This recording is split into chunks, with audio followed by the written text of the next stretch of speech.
On this episode of Outlook TV, Dining Out for Life, Hershey, where the women are. Jasper Pride, and much, much more.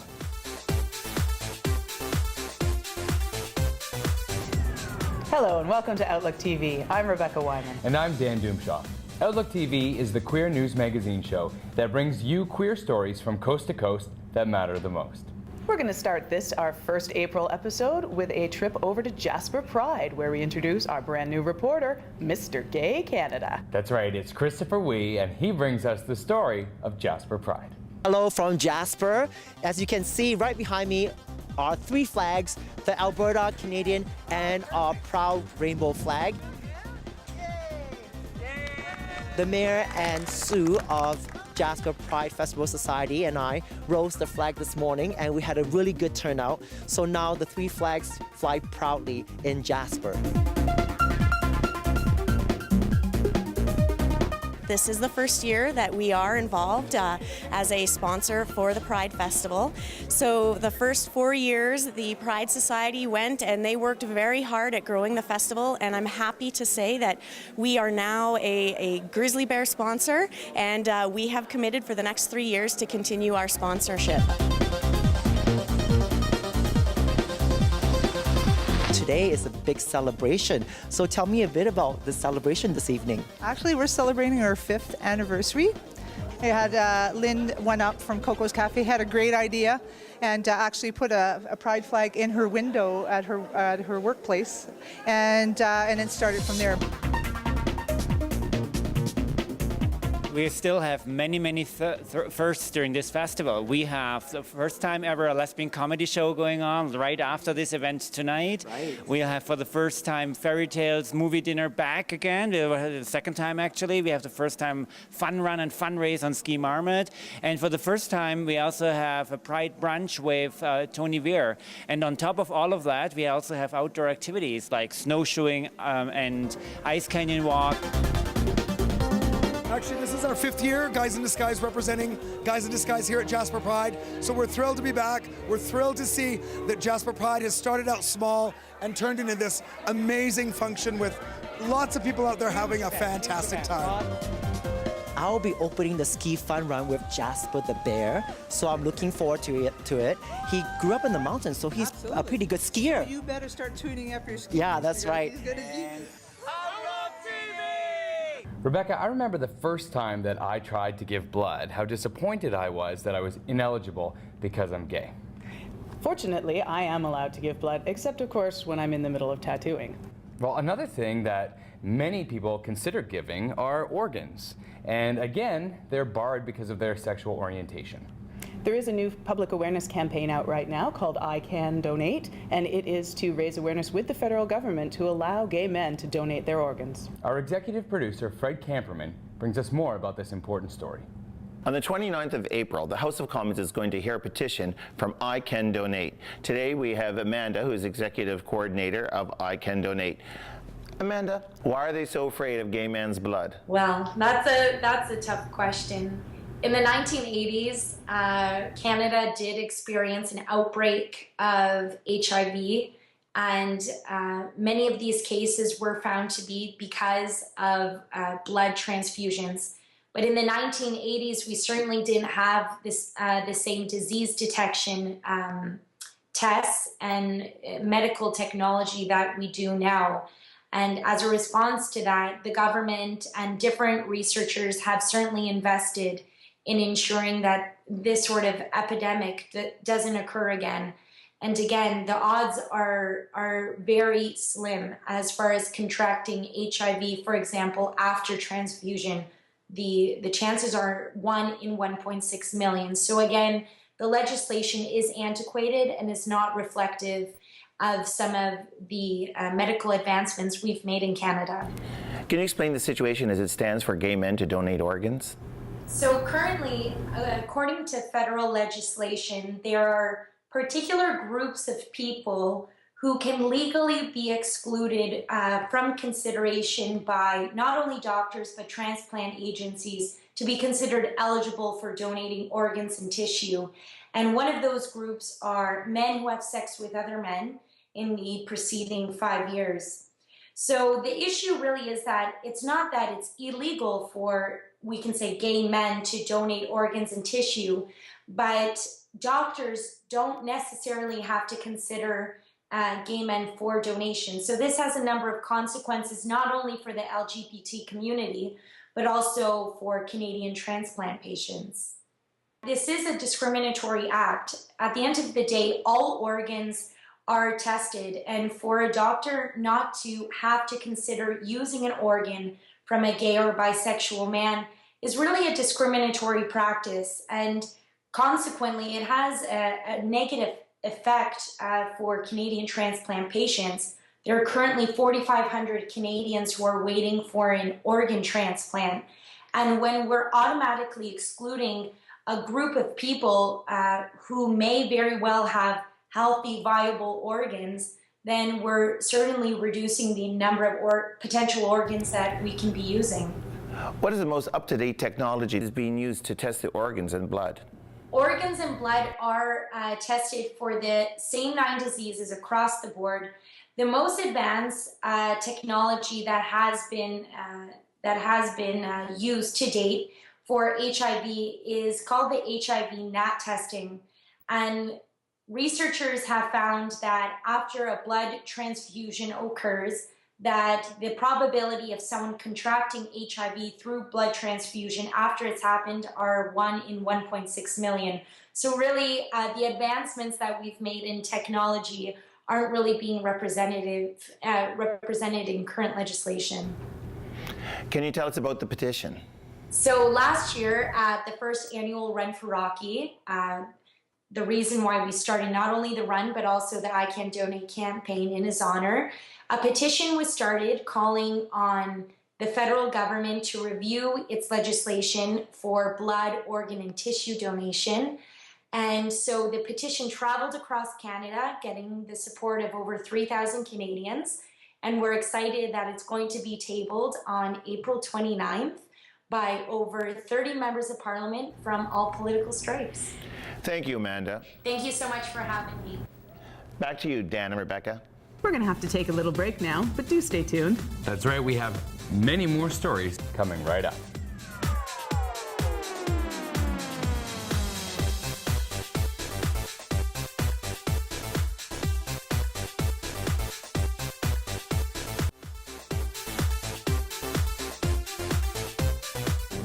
Thanks for staying with us. You're watching Outlook TV.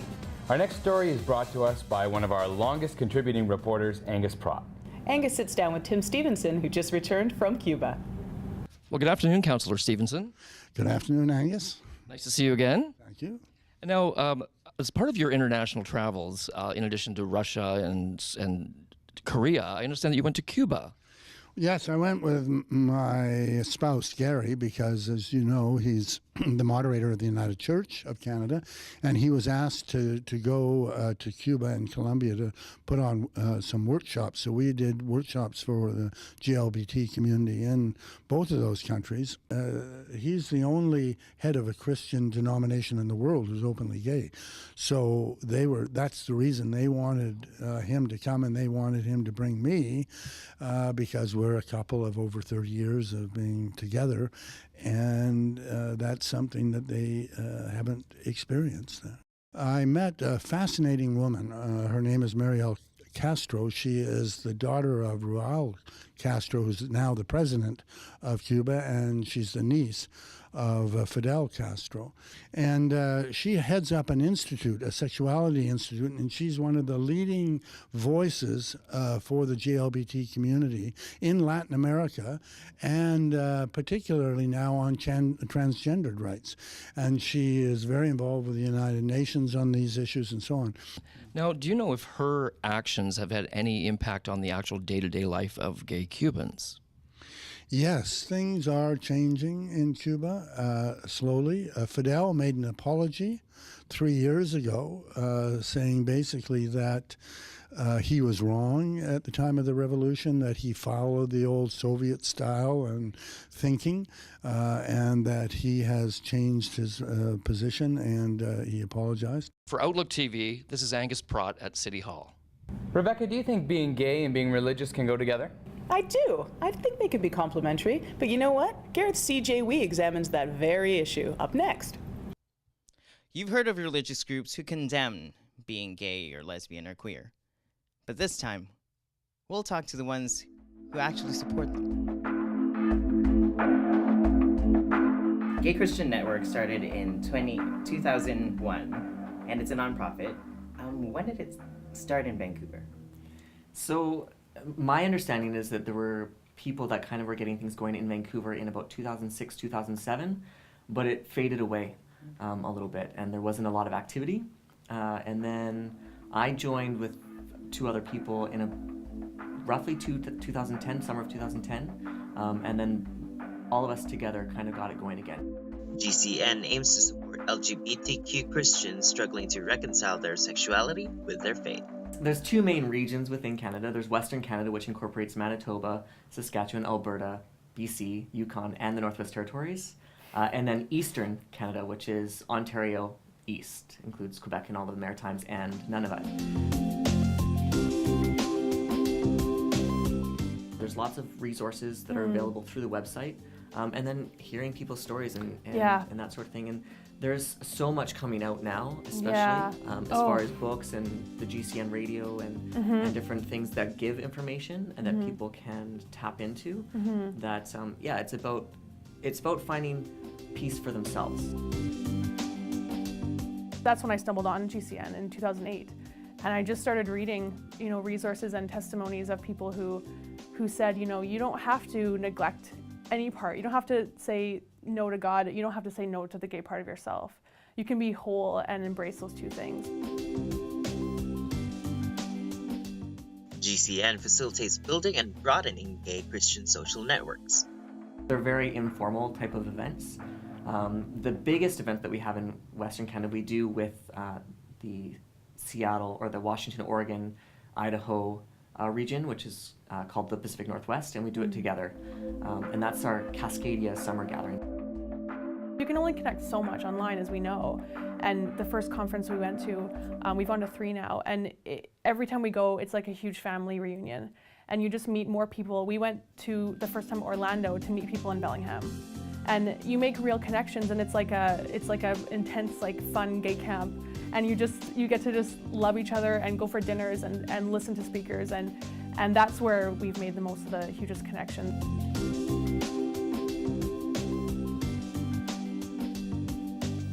Also on their website is a diverse podcast. GCN Radio is another thing that it's a series of podcasts that are, I think all of them are now available on the website, and they all have a little summary of what's on there, and a lot of them are Christian celebrity guests or just people in the news, or just Justin Lee, who's the founder of GCN. He just interviews different people, and sometimes he's just talking about topics in the news, like what's happening with Prop 8 or different things. And I just find you just learn so much about just listening to people dialogue.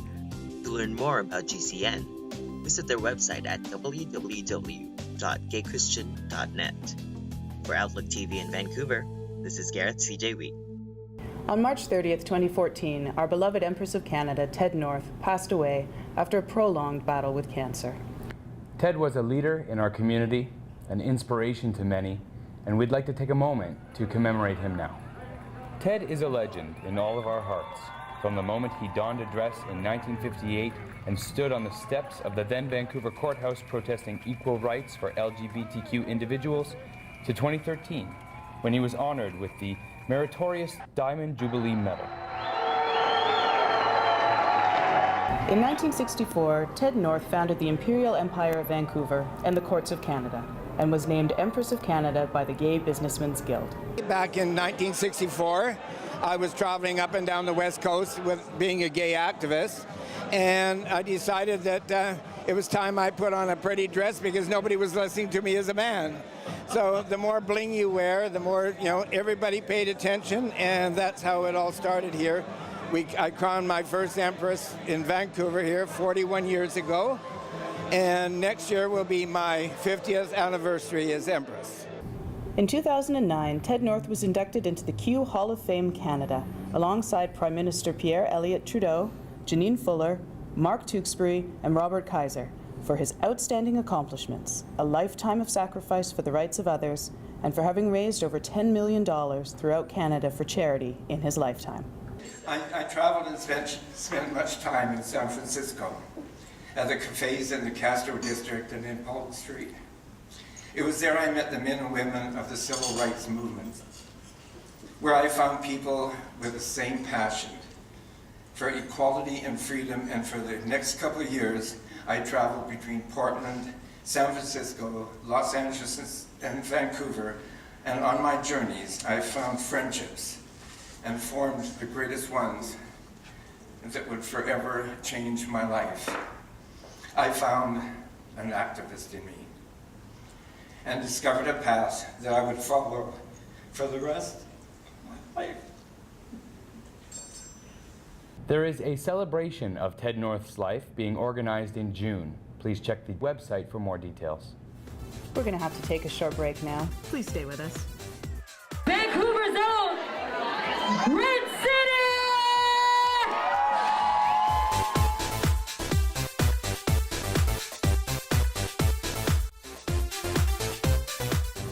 Thanks for staying tuned. You're watching Outlook TV. Well, the hottest lesbian party in town was back again last month. It was the Hershey Party, and it even featured musical acts Red City. We sent Carol Delinko to check out all of the action. I think she had a good time. I'm Carol Delinko here with Outlook TV at a Hershey bar where we're going to hear Red City Group perform shortly. And I'm really excited. These guys are getting critical acclaim across Canada. We get to hear them here and dance with them. We hope you guys are going to stick around and enjoy it.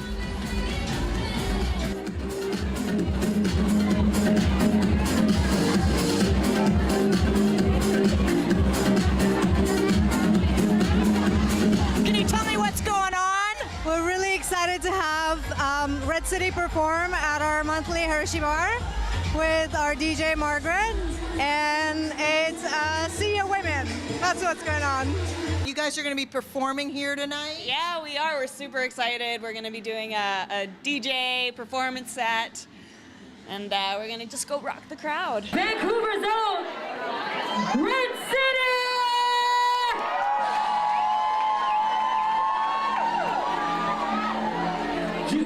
Now, you guys have a new single out on iTunes. Can you tell me about that? Yeah, we have a new single out on iTunes called Hold You. So it was written and produced 100% by us. I did the production side, and then obviously I'm the rapper and she did the vocals. So we're super excited about it.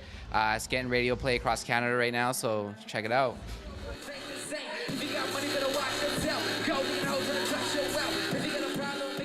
Now, you guys just got together musically a couple years ago, right? We started out in a group called the Proper Villains, and then we decided to kind of follow our dream of doing dance music, and we ended up changing our name and rebranding and becoming Red City. And we can find you online at redcitygroup.com, is that right? Great. Really looking forward to hearing you guys and getting the crowd dancing.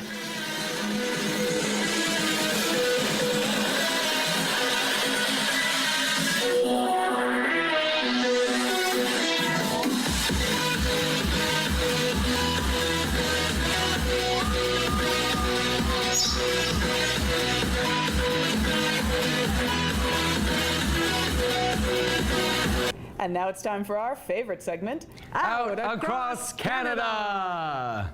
This is the segment where viewers like you get to share your stories with the rest of the country. And we start today with Gorgeous in Toronto. Hey Dan, hey Rebecca. With so much going on in Toronto over the next few weeks, I've narrowed it down to just a few must-sees and must-dos in Toronto, including a great reason to go out for a dinner on a Wednesday night. April 23rd is the annual fundraising event, A Taste for Life. This year, over 60 restaurants will be participating and donating 25% of their nightly gross sales directly to Fife House. Fife House is Toronto's largest provider of affordable accommodation and residential services for men, women, and families living with HIV and AIDS. Yours truly will be hosting at Hawthorne Food and Drink, 60 Richmond Street, or for a full listing of all 60 participating restaurants, head over to fifehouse.org. Reservations are strongly encouraged. Sunday, May 4th is the annual Church Wellesley Village Jane's Walk. Join this free 2-hour guided tour through the Church Wellesley Village and get an inside look at the business culture and the ever-changing face of Toronto's Church Wellesley Village. This year's walk departs at 2 p.m. from the Wellesley subway station. Also on May 4th, everyone is welcome to attend Guys Giving Back, their very first clothing drive and sorting event at the 519 Community Centre. Men's, women's, and children's clothing will be donated in support of the Scott Mission. After the event, all participants are welcome to come on over to Fuel Plus to redeem their free coffee voucher. And last but not least, on May 10th at 3 p.m., join Singing Out, Canada's largest LGBTQ community choir, as they present in concert Our Time, Worlds to Change, Worlds to Win at the CBC Glen Gould Studio. Tickets are $25 online or can be purchased at Out on the Street.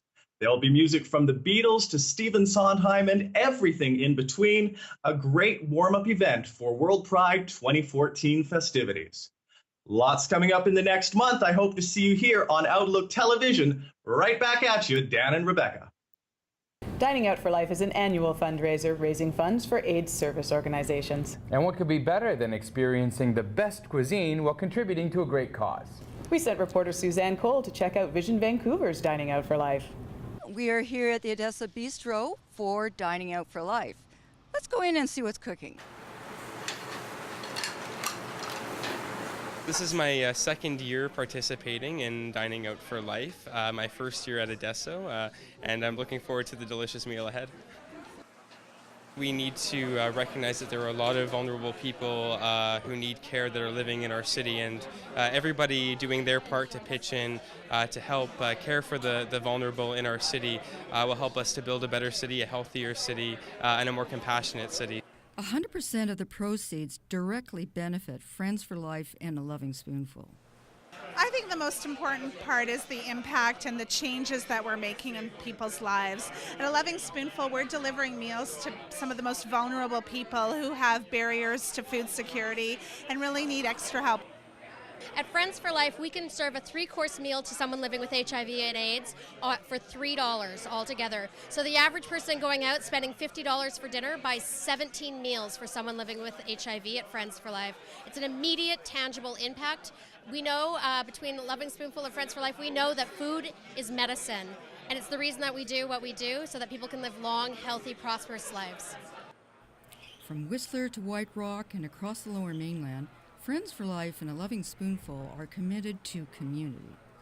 I think each city is unique in its different cultures, but one of the things that I feel really proud of this city, especially here tonight at Odessa, with some of our city councilors, our park board commissioners, and our school board trustees who are coming together because they believe in small communities the way that we believe in supporting small communities. So it's an entire group of people. Sometimes a community makes a city, but a city can really support a community. Not just about food services. Friends for Life and A Loving Spoonful provide over 60 supports and programs.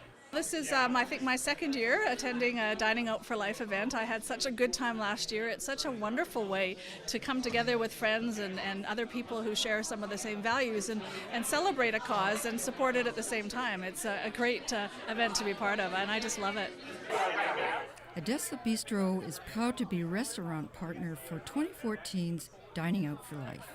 It's really important to support those restaurants that are supportive themselves, and to come out at least once a year and say, thanks very much for being supportive.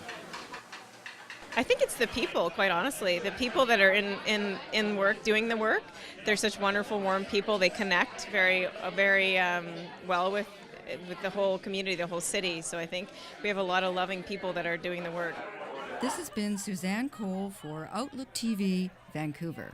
Unfortunately, that is all the time we have for this first April edition. But fortunately, we are working on lots more stories for our next episode, and we need help from viewers like you. So if you want to get involved and join the Outlook TV crew, please be in touch at the address below. You could be a camera person, an editor, or a reporter. Why not? In the meantime, how about following us on Facebook and Twitter? Or a designer. What about, you know, tipping us up here? Nice. Come on. For Outlook TV, I'm Dan Doomshaw. And I'm Rebecca Wyman. Stay fabulous, Canada.